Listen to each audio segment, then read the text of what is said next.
Alhamdulillah bisa hadir di tempat ini. Banyak masjid di kota Makassar, tapi barusan saya dapat sholat maghrib banyak yang pulang karena tidak dapat tempat. Masya Allah, ramena jamaah di sini di tiap hari begini. Tiap hari bu. Balik-balik. Alhamdulillah ya, alhamdulillah bisa datang di masjid ini. Tapi apakah ketika ada di masjid ini setan berhenti menggoda kok? Enggak, masih nagoda kok setan. Gimana caranya setan menggoda? Dia bilang, jangan ku dengar ceramah, jangan ku dengar ceramah, pegang HP-mu, pegang HP-mu, pegang HP-mu. Jadi orang yang pegang HP itu sekarang sesungguhnya dia kena godaan setan. Itu sana. Simpan mi HP teh ibu. Ibu bu pegang HP selama saya ceramah, saya doakan suaminya kawin lagi. Simpan saya dulu itu HP teh ibu deh sibuk nah. Jangan maki merekam ibu, jangan maki merekam. Ini ada hak kamera saya bawakan ki. Gambarnya bagus, suaranya jernih. Kalau kita rekam pasti tidak jelas. Dah? Simpan dulu HP teh ibu di, simpan di. Bisa? Bisa? Saya tahu jamaah Macini, oh Masya Allah hebat. Jadi simpan dulu HP-nya, bisa? Ini nanti kalau mau ki nonton ini ceramah malam ini, nanti coba di YouTube. Ya, buka ki YouTube ceramah maghrib Masjid Macini. Muncul ini. Jangan lupa like and share. Bisa ibu? Bapak ibu saudara-saudara sekalian, teristimewa yang hadir di tempat kita ini ada kakanda saya Haji Muhlis. Anggota DPR kalau tidak salah di.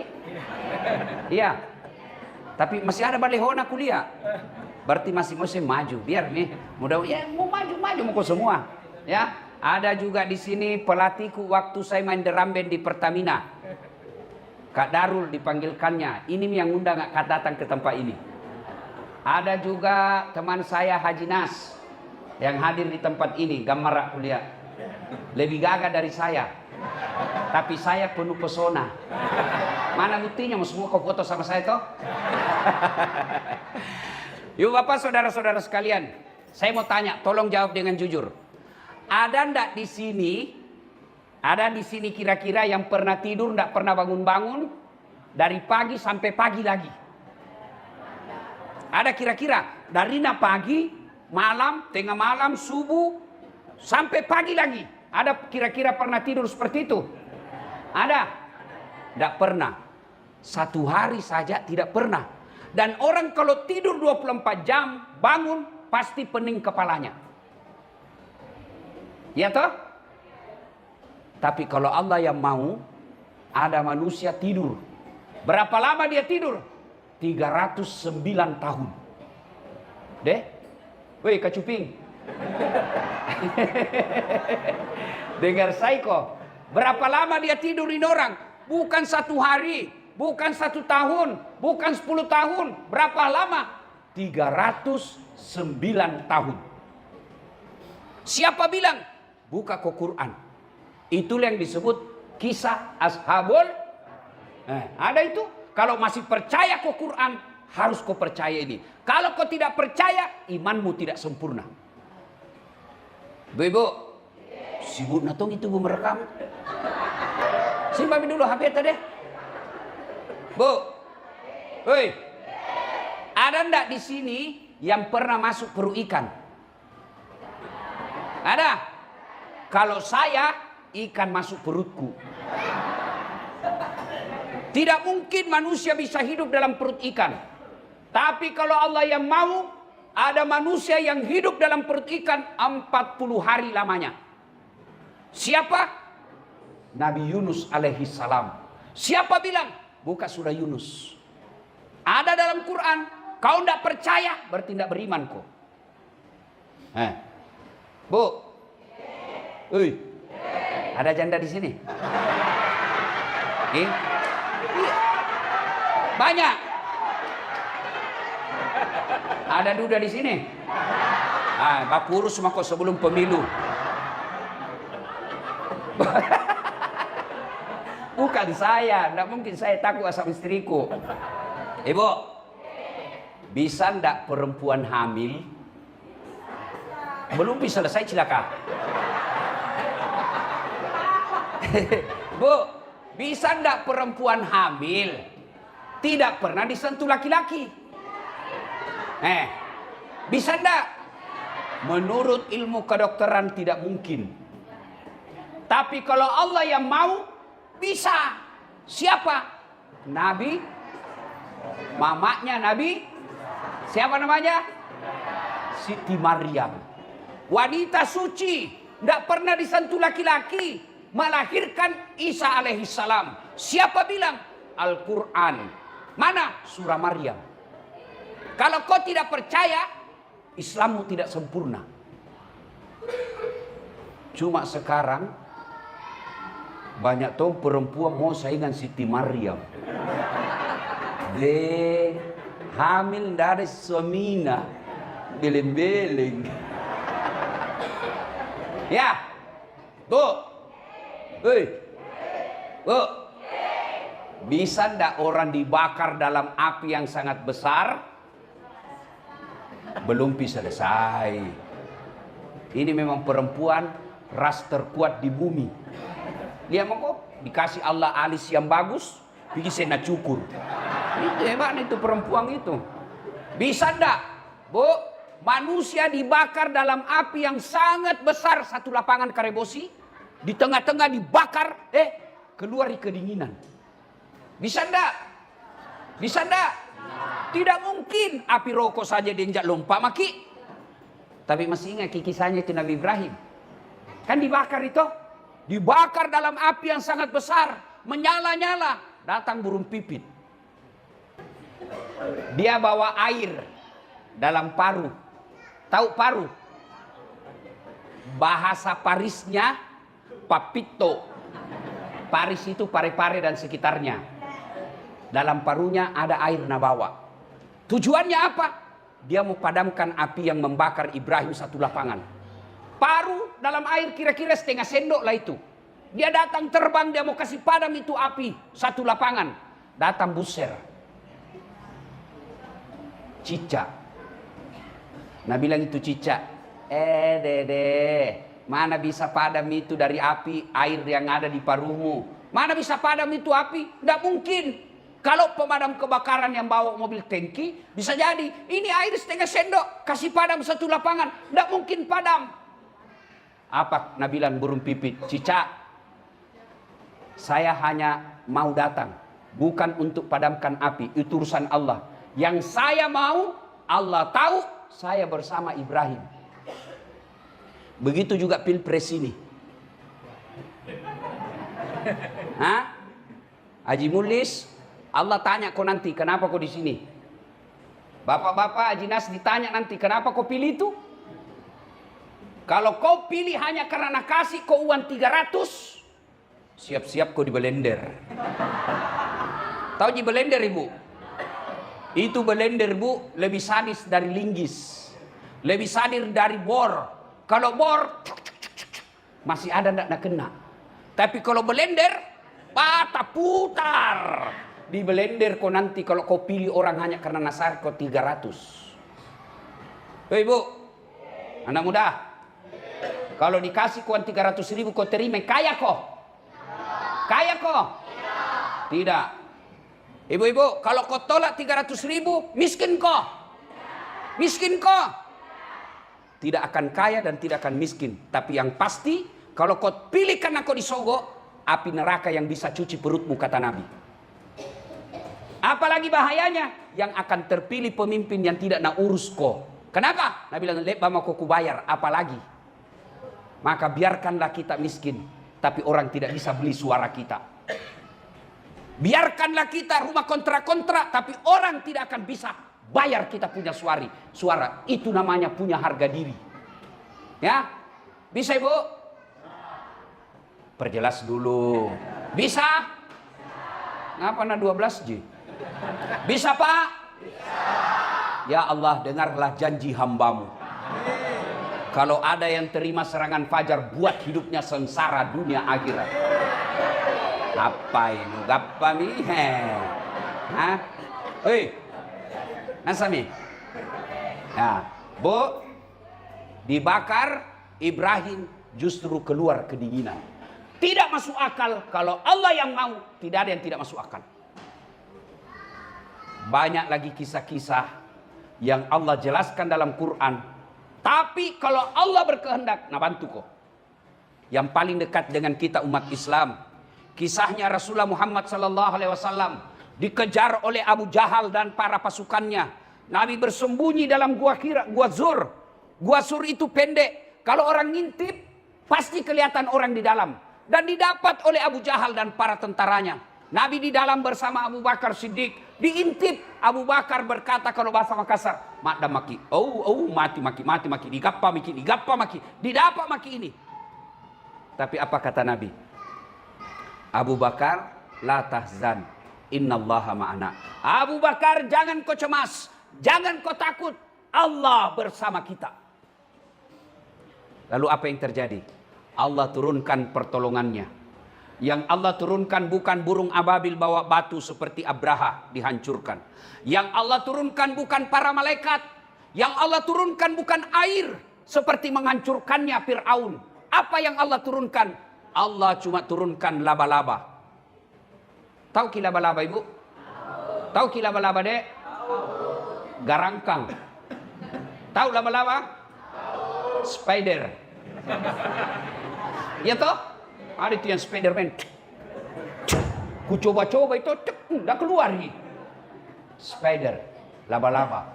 Lihat ku itu sarang laba-laba, Dek. Lihat ku itu sarang laba-laba.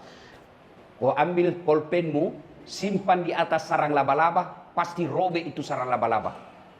Tapi apa yang terjadi? Sarang laba-laba yang robek, yang rapuh itu, yang hanya bisa ditumpangi oleh laba-laba saja, bisa mengalahkan tentara khususnya Abu Jahal. Apa Nabi bilang? Abu Jahal, tidak mungkin ada manusia di dalam. Kalau ada manusia di dalam, pasti robek ini sarang laba-laba. Kan logikanya begitu. Akal sehat bilang begitu. Kalau ada manusia, pasti robek ini sarang laba-laba. Begitu ngintip lagi, wih, terbang burung merpati. Nabi bilang Abu Jahal, tidak mungkin ada. Kalau ada manusia, ini tadi pasti tidak ada di dalam. Padahal Abu Bakar, mati didapat. Akhirnya mereka tinggalkan. Kalau Allah yang mau, tolong kok kecil lunas utang. Kecil itu pitana suci. Kecil itu sembuh dari penyakitmu. Yang penting dekati Allah. Kalau Allah sudah dekat sama kamu, kecil nak kasih kau ini dunia. Adik-adik, siapa yang punya ini dunia? Siapa? Allah. Berarti tidak mungkin kau punya di dunia kalau yang punya dunia kau jauhi. Pak, saya misalnya ada mobil, saya yang punya. Ini punya saya punya mobil. Bertetangga ki, ada masalah tak soal mobil. Datang Ustaz, pinjam dulu mobil tak. Saya kasih pinjam ki kalau baik ki sama saya. Toh? Selalu kita datang bawa kangak pisang goreng. Pagi-pagi pergi ngopi kita bayarkan nggak. Jangan ketawa serius kak ini. Toh? Sakit kak datang ki jenguk kak. Begitu kita bilang Ustaz pinjam ke nggak mobil. Pasti saya bilang pakai maki. Pakai maki. Ini pembeli bensin. Pakai nih. Kenapa? Baku baik ki. Tapi sebaliknya. Bapak tidak pernah baik sama saya. Tidak ku kenal. Tidak pernah kita ketemu. Tidak pernah saya tahu kita. Assalamualaikum Ustaz. Waalaikumsalam. Pinjam saya mobil nu. Siapa kira-kira ku telepon? Kapolsek. Jaka lagi pakai kepala talang ini. Jaka lagi coba.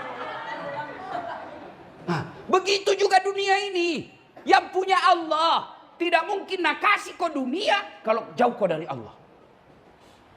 Allah didekati bukan dengan berpikir. Allah didekati bukan dengan bertasawuf.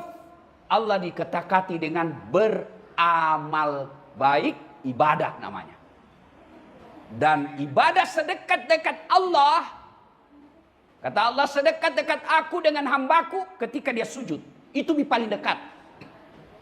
Jadi kalau ada orang bilang, yang penting hatimu baik. Yang penting hatimu bagus. Mana kau tidak sambayang. Biasa itu anak muda bilang begitu toh. Cocoki. Setuju anak kene. Kan dia juga tidak sambayang. Kalau ada orang bilang yang penting hatimu baik. Mana tidak sambayang kau. Siapa nabimu? Adakah kalah baik sifatnya Nabi Muhammad? Adakah kalah baik ibadahnya Nabi?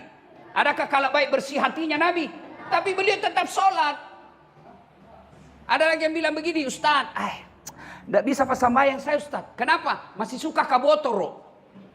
Botoro tom mako, tenatong ko sambayang 2-0. Puna sambayang ko botoro, satu sama. Seri, imbangi. Mana ko suka PSM main 1 sama 2-0. Di BT PSM 2-0 dengan 1 sama. Mana ko suka? Kalau saya 0-2. Ndak botoro sambayang poeng. Itu mi. Pak. Bu. Pak. Bu. Banyak itu gambar caleg kita lihat. Boy saya pusingan dia ki bu. Ndak ada di pohon di Makassar ndak dipaku. Saya tanya itu kenapa kau pasang baleho? Nah bilang supaya terkenal ki. Kenake? Tidak balehoku. Terkenal. Coki. Nasinya coki. Cocoki. Iya. Banyak orang pasang baleho, orang bilang, siapa ini? Baru hati-hati saya kuliah baleho. Hati-hati. Kenapa? Banyak kuliah caleg dan gamara na baleho na. Mulus. Cantik. Sekali na ketemu ki,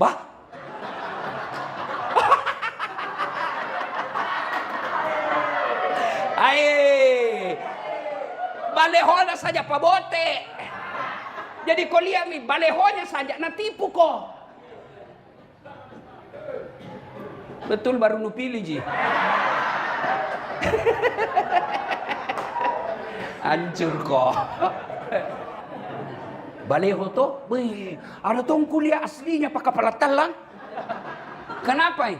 Itu nani potona tuh dibawa ke kepalana. Dibawa ke kepalana, baru udah bilang apa? Siap jungkir balik untuk rakyat.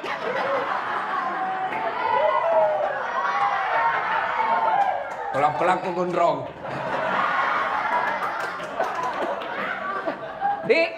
Maka hati-hati.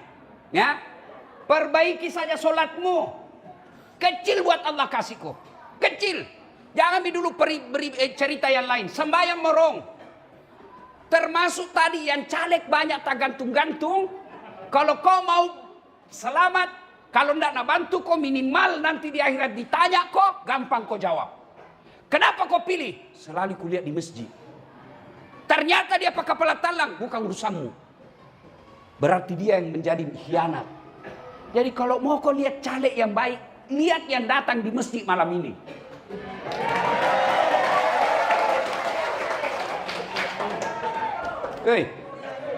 Begitu juga calon presiden. Jangan sampai kau nanti orang jadi presiden, kamu nanti susah di akhirat.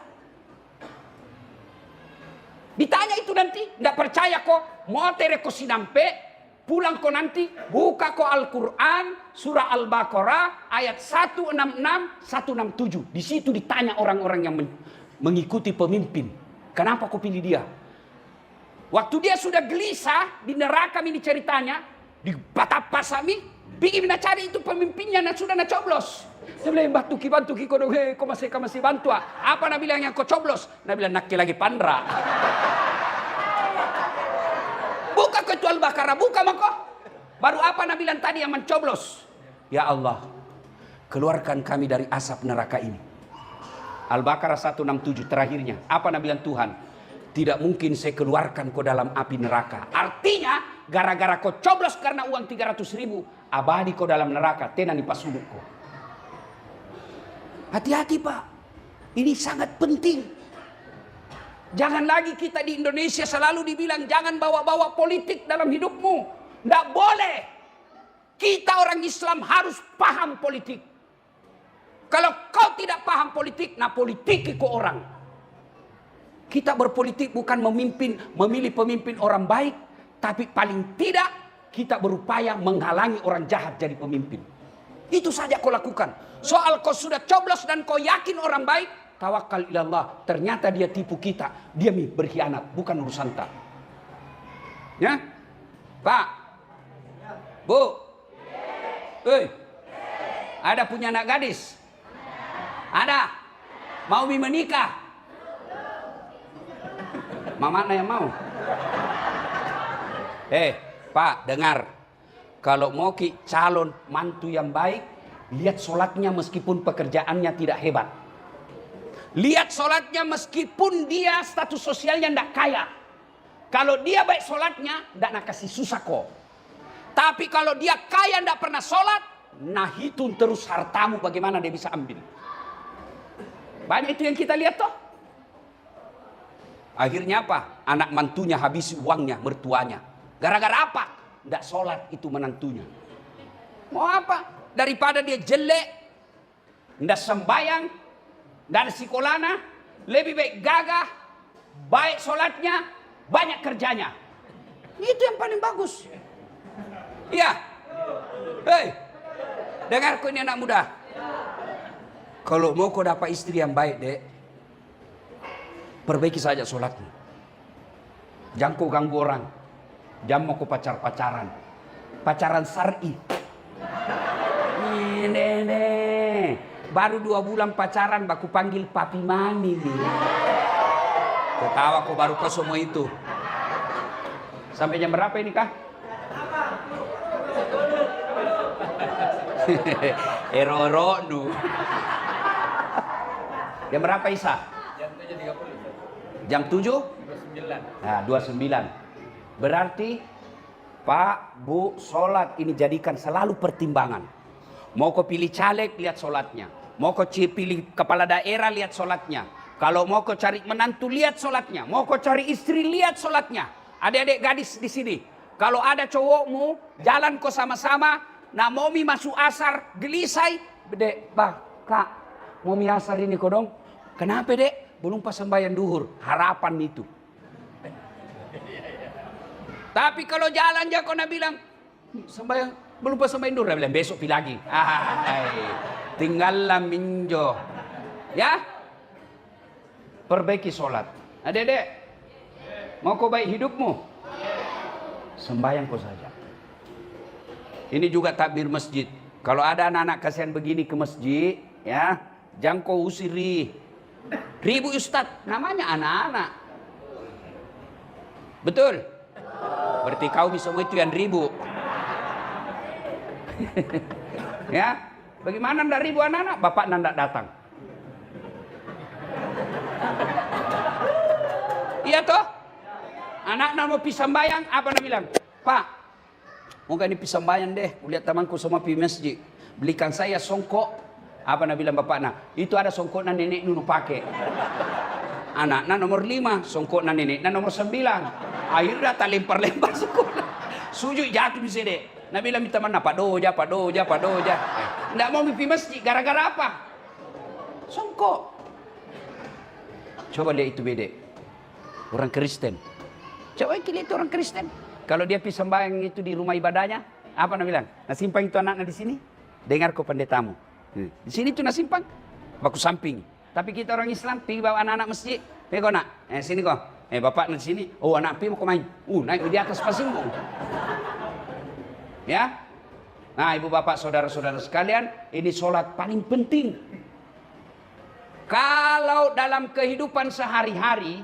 Ada orang baik sifatnya, tapi tidak sholat, jangan kau percaya. Pasti itu pencitraan. Pasti pencitraan. Tuhannya saja nak tipu. Ya. Kenapa penting ini sholat?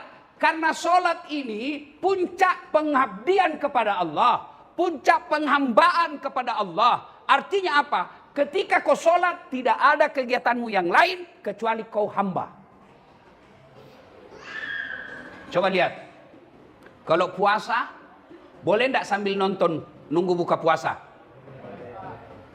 Boleh enggak? Ceramah? Bisa. Ketika haji, boleh ndak nyanyi sambil tawaf? Boleh. Lagi tawaf, labbaik Allahumma labbaik, labbaik la syarika laka labbaik, innal hamda wan ni'mata lakawal mulk la syarika. Mau ki umroh? Mau? Nah, daftar ki di travelku tanggal 19, tanggal 12 Februari kita pi umroh sama-sama. Ya.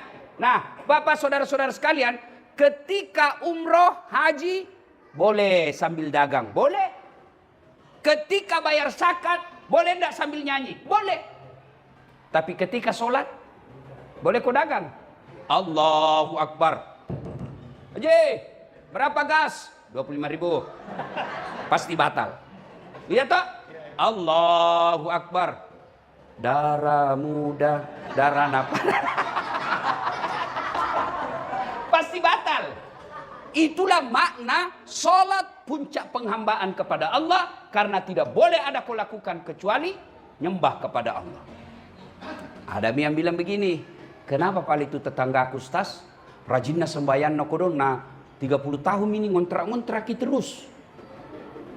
Karena Allah tahu kalau ada rumahnya berhenti sembahyang. Allah kasih kau yang terbaik. Kenapa paling itu kasihan?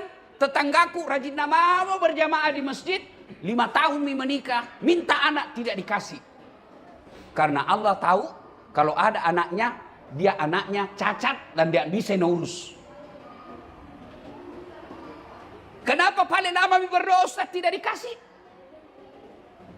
7 tahun berdoa tidak dikasih. Saya bilang siapa kocok? Nabi Zakaria itu minta anak sejak usianya 21 tahun. 21 tahun dia sudah berdoa, ya Allah berikan saya keturunan. Tapi kapan Allah kabulkan? Allah kasih keturunan 90 tahun. Berapa tahun itu? Dari 21 ke 90. Berapa? 79 tahun berdoa. Baru Allah kasih. Kau berdoa kau pagi, mau kau dikasih malam. Baru kau pakai kepala telang. Mana istri nunu tipu ji. Memangnya ada orang dalam. Tidak pernah sembahyang. Mau masuk surga. Kau kira ada urus kau nanti di akhirat.